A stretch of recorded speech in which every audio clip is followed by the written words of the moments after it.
Reels ചിത്രീകരണത്തിനിടയിൽ beach റോഡിൽ 20കാരൻ കാറിടിച്ചു മരിച്ച സംഭവത്തിൽ കൂടുതൽ വിവരങ്ങൾ പുറത്ത്. അന്വേഷണ ഉദ്യോഗസ്ഥർ തന്നെയാണ് വിവരങ്ങൾ മാധ്യമങ്ങളോട് പറഞ്ഞത്. ബെൻസും ഡിഫൻഡറും തമ്മിൽ ചേസിംഗ് നടത്തുന്നത് ഫോണിൽ പകർത്തുന്നതിനിടയിലാണ് ആൽവിൻ അപകടം സംഭവിച്ചത്. ഡിഫൻഡർ ഇടിച്ചാണ് യുവാവിന് അപകടം സംഭവിച്ചത് എന്നാണ് രണ്ട് വാഹനങ്ങളുടെയും ഡ്രൈവർമാർ ആദ്യം പോലീസിനോട് പറഞ്ഞിരുന്നത്. വിശദമായ ചോദ്യം ചെയ്യലിൽ നിന്ന് കൂടുതൽ വിവരങ്ങൾ കണ്ടെത്തുകയായിരുന്നുവെന്ന് CI വ്യക്തമാക്കി. ആരാണ് വാഹനം ഓടിച്ചത് എന്നും ഏത് വാഹനമാണ് ഇടിച്ചത് എന്നുമുള്ള കാര്യത്തിൽ വ്യക്തത വന്നിട്ടുണ്ട്.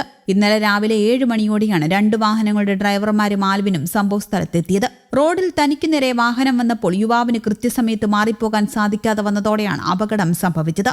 വാഹനങ്ങളെയും ഡ്രൈവർമാരെയും ഇന്നലെ തന്നെ കസ്റ്റഡിയിലെടുത്തിരുന്നു. ഏത് വാഹനം ഇടിച്ചാണ് യുവാവ് മരിച്ചത് എന്ന സംശയമുണ്ടായിരുന്നു. ഡിഫൻഡർ ഇടിച്ചാണ് അപകടം സംഭവിച്ചത് എന്ന് ആദ്യം പറഞ്ഞെങ്കിലും പിന്നാലെ ബെൻസ് ഇടിച്ചാണ് ആൽവിൻ മരിച്ചത് എന്ന് കണ്ടെത്തുകയായിരുന്നു. തെലങ്കാന രജിസ്ട്രേഷനിലുള്ള ബെൻസിന് ഇൻഷുറൻസ് ഇല്ലായിരുന്നു. അതുകൊണ്ടാണ് ഡിഫൻഡർ ഇടിച്ചതാണെന്ന് ഡ്രൈവർമാർ പറഞ്ഞത്. സ്ഥാപനത്തിന്റെ ഉടമ സാബദ് റഹ്മാനാണ് ബെൻസ് ഓടിച്ചത്. ഷൂട്ട് ചെയ്ത ഫോണും കണ്ടെത്തി. അതിൽ നിന്നും അപകടത്തിന്റെ ദൃശ്യങ്ങളും ശേഖരിച്ചിട്ടുണ്ട്. ഡ്രൈവർമാർക്കെതിരെ മനഃപൂർവ്വമല്ലാത്ത നരഹത്യയ്ക്ക് കേസെടുത്തിട്ടുണ്ട്. ഇതിനോടൊപ്പം ഇൻഷുറൻസ് ഇല്ലാത്ത വാഹനം ഓടിച്ചതിനും കേസെടുക്കും. കൂടുതൽ വിവരങ്ങൾക്കായി തെലങ്കാന പോലീസുമായി ബന്ധപ്പെടുമെന്നും CI പറഞ്ഞു. നിലവിൽ കാർ ഓടിച്ചിരുന്ന സൗബത്തും ഇടശ്ശേരി സ്വദേശി മുഹമ്മദ് റബീസും പോലീസ് കസ്റ്റഡിയിലാണ്. കൂടുതൽ വിവരങ്ങൾ സ്ഥിരീകരിച്ചതിനു ശേഷമേ അറസ്റ്റ് രേഖപ്പെടുത്തുവെന്നാണ് വിവരം.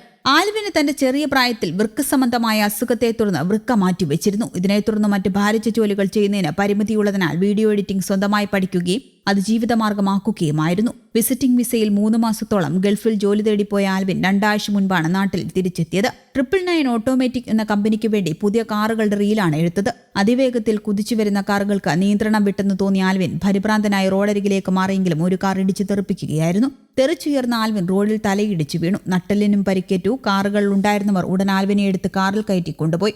സമീപത്തുള്ളവർ ഓടിയെത്തിയപ്പോൾ പ്രശ്നമില്ല, സഹോദരൻ കാറിലുണ്ട്, നിങ്ങളാരും വരണ്ട എന്ന് പറഞ്ഞതായി നാട്ടുകാർ പറയുന്നു. കമ്പനിയുടെ ആളുകൾ തന്നെയാണ് കാർ ഓടിച്ചിരുന്നത് എന്നാണ് വിവരം. 2 കാറുകളും പോലീസ് കസ്റ്റഡിയിലെടുത്തു. വെള്ളയിൽ പോലീസ് സ്റ്റേഷന് സമീപത്തെ റോഡിൽ സ്ഥിരമായി വാഹനങ്ങളുടെ റീൽ ചിത്രീകരിക്കാറുണ്ടെന്ന് നാട്ടുകാർ പറയുന്നു.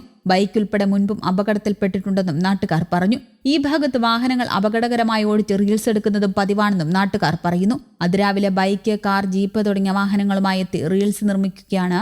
വാഹനങ്ങൾ അതിവേഗത്തിലും കാതടിപ്പിക്കുന്ന ശബ്ദത്തിലും മറ്റും ഓടിച്ചാണ് റീൽസ് എടുക്കുന്നത്. അതിനിടയിൽ ആളുകൾ നടന്നു പോകുന്നതും മറ്റും വാഹനങ്ങൾ പോകുന്നതും ഒന്നും ശ്രദ്ധിക്കില്ല. പ്രഭാത സവാരിക്ക് ബീച്ചിലെത്തുന്നവർ ഭയന്നാണ് നടക്കുക.